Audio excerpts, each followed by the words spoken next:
बिस्मिल्लाहिर्रहमानिर्रहीम। अस्सलाम वालेकुम नाज़रीन, एक नए व्लॉग के साथ आपकी खिदमत में हाजिर है। मेरे साथ मौजूद हैं सीनियर जर्नलिस्ट सरदार इमरान आजम। नाज़रीन, आज के इस व्लॉग में हम बात करेंगे इमरान खान और एस्टेब्लिशमेंट के दरमियान लड़ाई एक मरतबा फिर शिद्दत इख्तियार कर गई है।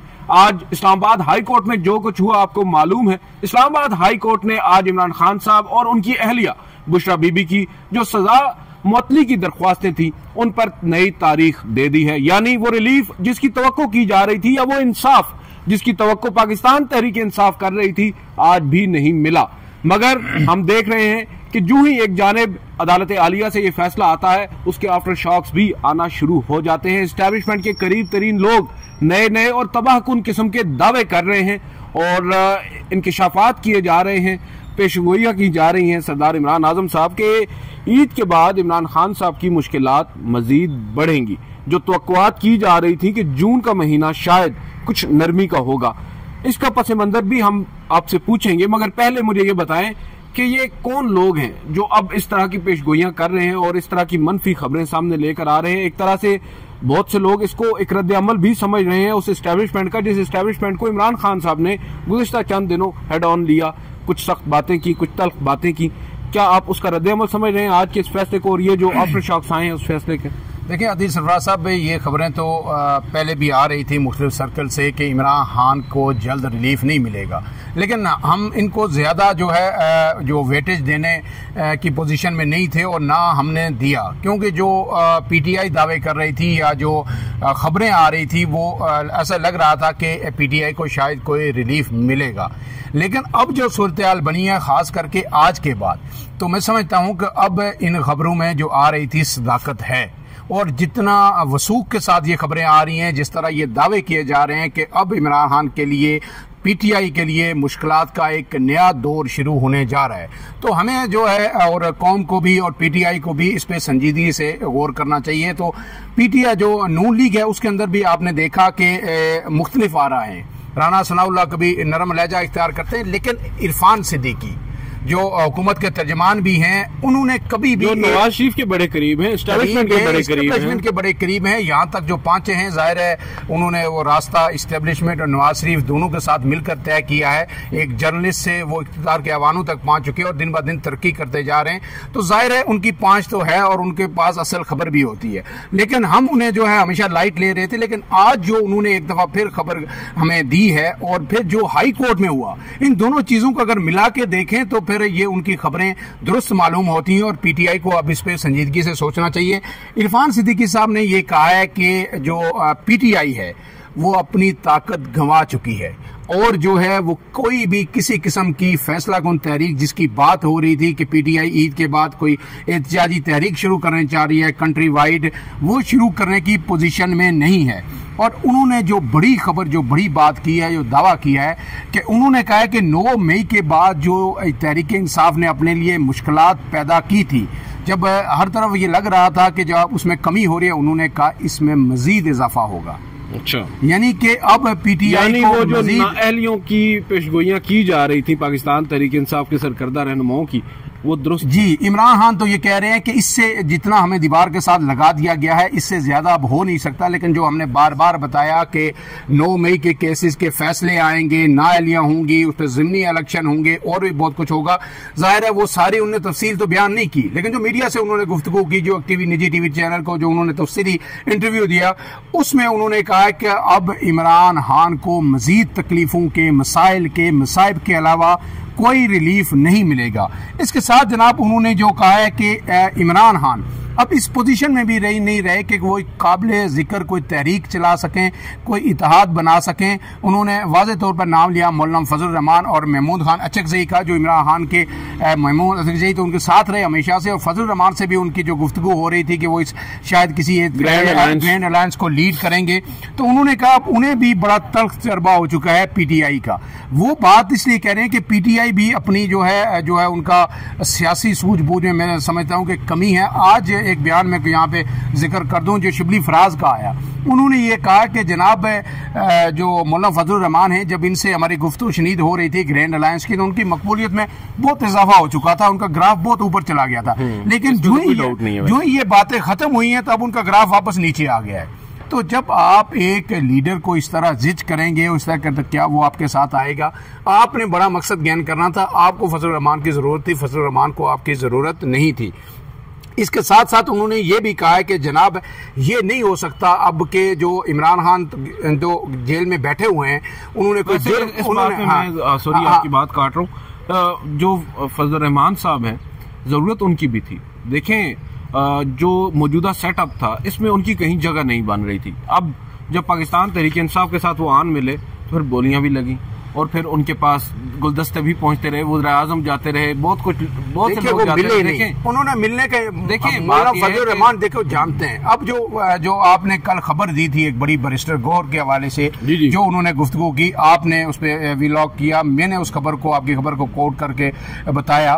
तो जो फजल कह रहे थे जनाब बैरिस्टर गौर के हमें रियासत से लड़ाई नहीं हो सकती, हमें जो 2018 में जिनके खिलाफ हमने धांधली की उन्होंने भी उस जो है रियासत के जो पैरामीटर्स थे उसके अंदर रह के जदोजहद की, अपने लिए स्पेस बनाई। तो मौलाना भी स्पेस पैदा करते हैं लेकिन मौलाना कन्फ्रंट्रेशन एक हद तक करते हैं, उससे आगे वो अपने लिए इन मुज़ाकरात से, गुफ्तो शनीद से, चाहे नून लीग से हो, PTI से हो या फिर जो है पीपुल्स पार्टी से हो, वो अपने लिए रास्ता बनाते हैं। और यही मेरे ख्याल में सियासी अप्रोच होनी चाहिए। लेकिन PTI की अप्रोच डिफरेंट है। इमरान खान मज़ामत की बात करते हैं, शुरू से करते हैं, बीच में उन्होंने कुछ थोड़ी सी लचक की स्पेस देने की कोशिश की इस्टेब्लिशमेंट को, नून लीग को, लेकिन अब एक मरतबा फिर वो जब पैटर्न चीफ बन गए हैं तो उन्होंने अपने अज़ाइम एक मरतबा फिर वाजे कर दिए। लेकिन आगे मैं थोड़ी सी और बात कर लूँ, ये जो इरफान सिद्दीकी साहब ने कहा, उन्होंने इमरान खान पर इल्जामात लगाए कि ये जनरल आसम मुनीर को आर्मी चीफ बनने से रोकना चाहते थे, जख्मी टांग के साथ आए उन्हें रोकने के लिए। और उन्होंने ये भी कहा कि हमने PTI के खिलाफ कुछ नहीं किया। यहाँ पर इरफान सिद्दीकी साहब जो है ना आर्मी चीफ को भी याद दिला रहे हैं कि इमरान खान साहब ने आपकी जी वो बार बार दिलाते हैं, वो याद दिलाते हैं या मरीम नवाज दिलाती हैं। ये दो लोग हैं जो बार बार हर दिन वो एस्टैब्लिशमेंट को ताकि भूल ना जाए, वो 9 मई भी याद दिलाते हैं, इमरान खान ने जो कुछ किया वो भी दिलाते हैं। लेकिन साथ उन्होंने अपने साथ जो की गई ज्यादतियां हैं उनका भी कहा है कि हमें कभी एफिड्रीन का फंसाया गया, हनीफ अब्बासी के खिलाफ केस बना था, फिर उन्होंने कहा कि जो मंशियात का केस बना था राना सनाउल्लाह के, उनके खिलाफ जो किराएदारी का एक बना था केस और उनको गिरफ्तार किया गया था, उन्होंने वो भी याद दिलाया। उन्होंने कहा ये तो छोटे छोटे मुकदमे बना के, झूठे मुकदमे बना के हमें गिरफ्तार किया जाता था, हमने इमरान खान के साथ कुछ नहीं किया, कुछ भी नहीं। लेकिन अब इसके साथ जो उन्होंने कहा कि उन्होंने मजीद कहा, बड़ा तत्वील इंटरव्यू हुआ, उन्होंने कहा कि सुप्रीम कोर्ट में इमरान खान जाते थे, उन्हें सादक अमीन का लकब देकर रवाना किया जाता था, गुड टू सी कहा जाता था। अब इमरान खान को ये सब जो है मौके नहीं मिल रहे तो इसलिए वो सख्त परेशान है। और उन्होंने एक बात की कि इमरान खान PTI इक़्तिदार के अवानों में जो इस्टेब्लिशमेंट के कंधे पे बैठ के, उनके घोड़ों पे बैठ के वो आई है और आके इक़्तिदार इंजॉय किया, उनकी जिदोजहद नहीं है। और इसके साथ उन्होंने ये भी कहा कि वो कि कभी जो आर्मी जो अस्करी अदारे के लोग थे उन्हें जो कहते थे मीर जाफर हैं, मीर सादक हैं, और अब रिसेंटली वही बादशाह वाली बात जो उन्होंने कहा कि अब बादशाह का ताना दिया जाता है। PTI मुज़ाकरात, जमहूरी कार्रवाई और पार्लिमानी रवायात के लिए नहीं बनी। देखिए अब यहाँ पर जो इरफान सिद्दीकी साहब है, मुझे ये लगता है कि वो इमरान खान पर तनकीद कम या इमरान खान साहब के हवाले से मनफी खबरें कम दे रहे हैं, बल्कि वो इस्टेब्लिशमेंट को बार बार ये बावर कराने की कोशिश कर रहे हैं कि भाई ये वाला इमरान खान जो है ना ये बड़ा खतरनाक है आपके लिए, ये इमरान खान जो है आपके खिलाफ है, ये आपको मीर जाफर कहता था, ये आपकी एक्सटेंशन के खिलाफ टूटी टांग के साथ इस्लामाबाद लॉन्ग मार्च लेकर आ गया था, लिहाजा इसको आपने स्पेस नहीं देनी, बाहर नहीं निकालना, बस साढ़े नाल ही रहना।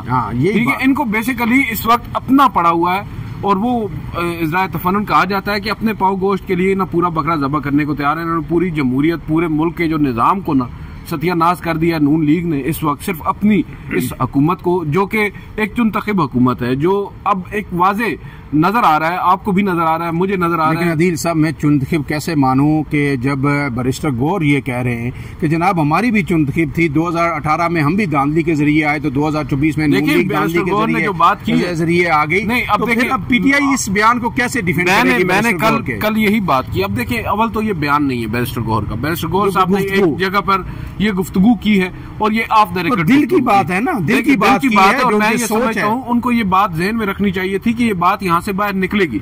उन्होंने एक बात करके इमरान खान की पूरी सोच, मैंने कल इसी के ऊपर जो बयानिया था कि अगर उन्होंने एज इट इज जिस तरह मुझे पहुंचाई गई है गुफ्तगू, अगर उन्होंने एज इट इज इस तरह की गुफ्तगू की है या इवन 30 to 40% बिकी है। तो भाई उन्होंने पाकिस्तान तहरीक इंसाफ, इमरान खान, उनके पूरे बयानिए के गुब्बारे से हवा निकाल दी। आपने अपनी पूरी सियासी जमात का वो जो एक बयानिया, एक नैरेटिव आप लेकर चल रहे हैं, 2018 के इंतखाबात में जो धांधली के इल्जामात लगते थे, ये कहते थे धांधली नहीं हुई। देखिए, मैं एज जर्नलिस्ट कह सकता हूँ, आप कह सकते हैं, मगर जब आप एक सियासी जमात के चेयरमैन हैं और वो सियासी जमात जिसका एक पूरा नैरेटिव है, एक पूरी सोच है, एक पूरा आप कह सकते हैं नुक्ता नजर है धांधली के ऊपर, बिलखसूस 2018 की धांधली के ऊपर, उस पर आप एक मुख्तलिफ राय लेकर क्या तासुर देना चाह रहे हैं, इसका मतलब तो यही है कि आप कॉम्प्रोमाइज्ड हैं। और ये बात मैं पहले भी कह चुका हूँ, कल भी कह चुका हूँ कि ये बात मैं कहूँ, आप कहूँ, एक और चीज नजर आती है। अदील साहब, एक बात मुझे बताएं, आपका ज़रा सियासी नॉलेज भी है, क्या कोई ऐसा शख्स है जो पहली दफा इलेक्शन जीता हो, किसी इतनी बड़ी जमात का चेयरमैन बन गया हो? देखिए, मैंने कल भी एक बात में ऐसा हुआ था, लेकिन अब जो रिसेंट हिस्ट्री है इसमें हमारे पास ऐसी कोई मिसाल नहीं है। और ये जो इमरान खान साहब के भुट्टो दौर में कौन चेयरमैन बना था? अच्छा, चेयरमैन की बात कर रहा हूँ मैं। चेयरमैन तो ऐसे कोई, मैं कहता हूँ कि एक देखिए, पीपल्स पार्टी के टिकट पे भी वो इलेक्शन लड़े थे, कितने वोट लिए थे सबको पता है। ऐसा तो है ही नहीं ना, ऐसा तो पॉसिबल ही नहीं रहा। और अब वो गले की हड्डी एक तरह से मैं कह सकता हूँ बन गए, बजाय नजर आ रहा है उनकी बातों से। सरफराज साहब, ये इमरान खान साहब कितनी दफा धोखा खाएंगे? इन्होंने असद उमर से धोखा खाया, मुझे बताएं, इन्होंने जो है उस्मान बुजदार से धोखा खाया, इन्होंने अली जैदी से धोखा खाया, इन्होंने इमरान इस्माइल से धोखा खाया। ये मर्दम शनासी इन्हें नहीं आती। देखिए, बात ये है, धोखे की मैं बात नहीं करूंगा। इमरान खान साहब के पास जब ये लोग आए थे उस वक्त हालात मुख्तलिफ थे, ठीक है। इमरान खान साहब के पास कोई पैमाना नहीं था इनको परखने का, समझ रहे हैं ना बात। ये नो वारिद किस्म के लोग हैं जो मोस्टली जिनका आप नाम ले रहे हैं। असद उमर का क्या बैकग्राउंड था? कोई पॉलिटिकल बैकग्राउंड तो नहीं था। वो कहते हैं ओपनिंग बल्लेबाज है मेरे। देखिए, ओपनिंग बल्लेबाज है, लेकिन पाकिस्तान तहरीक इंसाफ से उन्होंने वसीम अकरम प्लस है। सुन लें मेरी बात, सुन लें। उन्होंने शुरू तो यहाँ से की ना, उनकी सियासत शुरू ही पाकिस्तान तहरीक इंसाफ से हुई, जिनके आपने नाम लिए। अब ये वो लोग हैं जिनको जो पहले टेस्टेड नहीं थे। और आप ये बात भी अप्रिशिएट करें कि अब की बार जो हम देख रहे हैं, जो रियासती जबर जिसका सामना पाकिस्तान तहरीक इंसाफ को करना पड़ रहा है, मादरत के साथ आप शायद आपके फीलिंग्स हर्ट हो जाएं, इतना तो शायद पीपल्स पार्टी को उस वक्त नहीं करना पड़ा था, मैं मान रहा हूँ। लेकिन जो आज हो रहा है,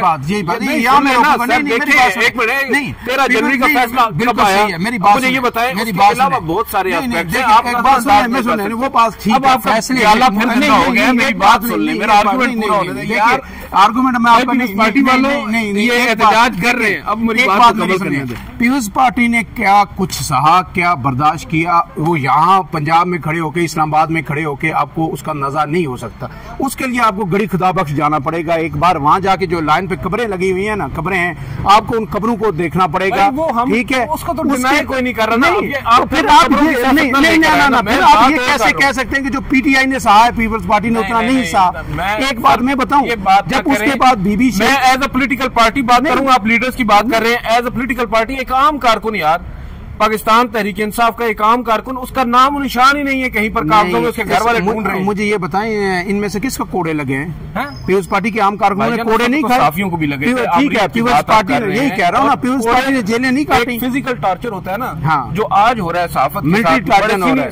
सीनियर किस्म के सहाफी है ना, वो भी ये मान रहे हैं। आप बात कर रहे हैं ना, उस वक्त जो हुआ ज़ियाउल हक के दौर में, जो पीपल्स पार्टी के साथ हुआ, आज वो लोग जिनको कोड़े लगे हैं वो भी कह रहे हैं कि भाई इसकी तकलीफ जो आज हो रही है ना, इसकी तकलीफ तो उस वक्त भी नहीं हो रही थी। जो आजादी उस वक्त भी हम थोड़ी बहुत एंजॉय कर रहे थे, हम आज वो भी नहीं एंजॉय कर रहे। ये सिर्फ ज़ियाउल हक वाली बात नहीं है। जब बेनजीर भुट्टो के केस लगते थे, आसिफ अली जरदारी जेल में, आखिरी बात मैं एक आपसे कर दूं कि एक दिन बेनजीर भुट्टो की पेशी लाहौर में लगती थी, आसवा ये बिलावल बख्तावर छोटे छोटे हाथ में लिए, दूसरी पिंडी में नहीं लगाते थे, दूसरी कराची में लगाते थे कि ट्रेवल करना पड़े, कराची जाएं, और तीसरे दिन फिर पिंडी में लगती थी। नहीं, ये सारी जो बातें हैं, देखें हम बात करते हैं हकायक पे। आप जिनको हकायक को दुरुस्त समझते हैं, वो पीटीआई के साथ जो कुछ हो रहा है, कौन इससे इनकार कर सकता है कि ज्यादती है, जबर है? एक तरह से नहीं, सिर्फ ये नहीं कि इमरान खान जेलों में या उनकी लीडरशिप जेलों में है, बाहर जो लोग हैं, खास करके उनके हक में जो आवाज उठाने वाले, सबके साथ जबर है। बिल्कुल, मैं जो बात कर रहा हूँ ना, हम एक्सपेक्ट करते हैं, हम तनकीद करते हैं इमरान खान के ऊपर कि इमरान खान साहब कैसे इस तहरीक को लीड करेंगे। हमें एक चीज को अप्रिशिएट करना चाहिए कि इमरान खान साहब इस वक्त जेल में है, ठीक है। उनके पास जो हम उनसे शिकवा भी करते हैं कि वो उनको लोग अच्छे नहीं मिले, ट्रस्टवर्दी लोग नहीं मिले, उनकी पार्टी को नहीं संभाल सके। वजह यह है कि आपने पार्टी के अंदर छोड़ा किसको है? ठीक है।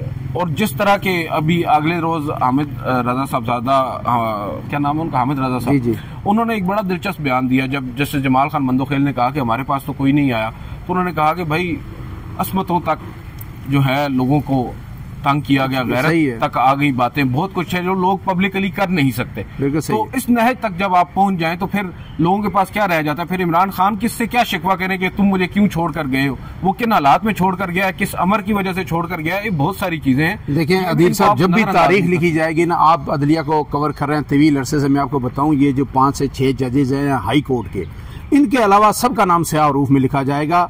ये अतर मिनल्लाह और दूसरे जिनको पीटीआई एक दौर में बड़ा अर्तुगरुल गाजी बना के पेश करती थी, आज उन सब ने भी हाथ खड़े कर दिए हैं। ठीक है, वो कर क्या सकते हैं? देखिए ना, देखिए बड़ा आसान है हमारे लिए जजेस। देखिए जजेस इसलिए कि जजेस अपना ओपिनियन तो रख सकते हैं ना, ओपिनियन। और क्या? अच्छा, 5 जजेस साहिबान ने जब मुद्दा उठाया आज वो जजेस कहाँ बोले? बस ये एक दफा का फैसला क्या करें? वो उनके पास 100 मोटोपाज नहीं है, वो इंडिविजुअल जजेस हैं, वो ज्यादा से ज्यादा अपने खत लिखकर अपने तहफुजात का इजहार कर सकते हैं पब्लिक रिकॉर्ड में। आप अगर कहते हैं कि वो मुस्ताफी हो जाए तो मैं आपसे एग्री नहीं करता। नहीं, मुस्ताफी के होने वाली बात नहीं है, लेकिन इस वक्त आप देखें कि हाई कोर्ट में 4-5 जजेस हैं, सुप्रीम कोर्ट में शायद एक जस्टिस मंसूर अली शाह के अलावा मुझे तो अब शायद एक आध आवाज ऐसे ना करें यार, काबिल है, राइट साइड ऑफ हिस्ट्री खड़े हैं, ऐसे ना करें, उनको अप्रिशिएट। सारे आधे जो है कंप्रोमाइज हो चुके हैं, अब कुछ 1-2 ही बचे, चले आगे चलते हैं। और आगे ये है कि जनाब 190 मिलियन पाउंड का जो इस्लामाबाद हाई कोर्ट में जो केस था, आज ये इमरान खान की सजा मतली और जमानत का केस था। पीटीआई ये दावा कर रही थी, अलीमा खान को भी ये यकीन था, शिबली फराज को भी था, बैरिस्टर गौर को भी ये था कि 5 तारीख को जब ये केस अब लग चुका है, सरफराज डोगर साहब जो कायम काम चीफ जस्टिस हैं, उन्होंने जो हमें यकीनदानी करवाई है केस लगेगा और आज ही वो 5 तारीख को उन्हें रिलीफ मिल जाएगा, ये सजाएं मुअत्तल हो जाएंगी। और उन्होंने ये भी कहा कि उसके बाद इमरान खान बाहर आ जाएंगे। हमने बार बार ये कहा कि लॉलीपॉप है, ऐसा मुमकिन होता दिखाई नहीं दे रहा। और आज फिर क्या कर दिया कि 11 जून तक ये समाअत मुलतवी हो गई। जो प्रोसिक्यूटर थे उन्होंने आके मौक़िफ़ इख्तियार किया कि जनाब हुकूमत ने इस केस में स्पेशल प्रोसिक्यूटर तैनात करना है, हमारी वजारत कानून से जो खत किताबत होनी है, लिहाजा हमें 1 माह का वक्त दिया जाए।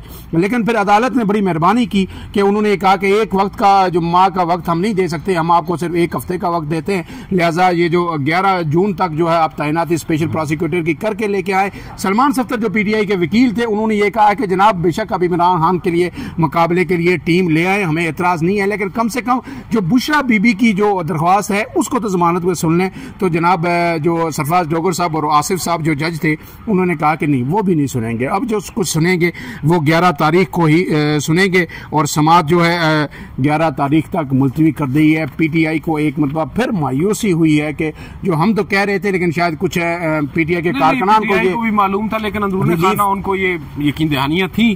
बहरहाल जो इमरान खान साहब के अभी रिसेंटली बयानात आए उसके बाद तो मुझे कम से कम ये उम्मीद नहीं थी, मुझे तो अंदाजा था जो फैसला आज आया है यही आना था।